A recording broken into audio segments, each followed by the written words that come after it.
So fentanyl, right? Everybody's like, how do you attack fentanyl? How do you stop this stuff? Okay, yes, let's go after the gangs, the narco-terrorists down in Mexico. 100%. You got to go after the cartels, the drug trafficking organizations.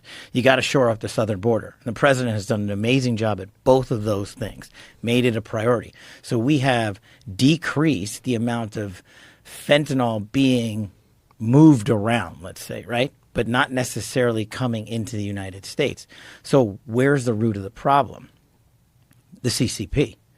So the fentanyl precursors, the stuff you need to make fentanyl, comes from mainland China. That's it. Now, I'm sure like 1% of it comes from somewhere else in the world, but that's where it comes. They've got hundreds of companies standing up in mainland China shipping this stuff out into the world. Now, their cover is that fentanyl has, and it does have a legitimate lawful purpose in terms of an anesthetic or medical use for anesthesiology related stuff. Okay, so there's like a minimal use for it. And what the CCP has done is they've come out and said, this is like the biggest, like, talk about the devil pulling the wool over the world's eyes. They're like, we don't make fentanyl. They're right. They don't. They just give you all the ingredients for it and ship it to Mexico. And then what they did was, to trick the world, they came out and said, hey, we're going to not sell precursor X.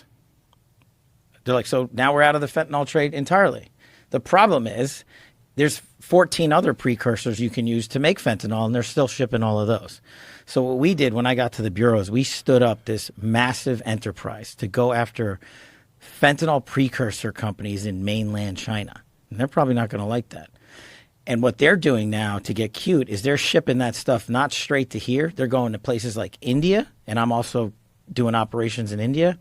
And they're having the Mexican cartels now make this fentanyl down in Mexico still. But, instead of going right up the southern border and into America, you know what they're doing? They're flying it into Vancouver. They're taking the precursors up to Canada, manufacturing it up there, and doing their global distribution routes from up there because we were being so effective down south. Oh, yeah. Yeah, it's a huge lift, but part of it is Americans just don't understand the depth and depravity of fentanyl. But what's worse is fentanyl.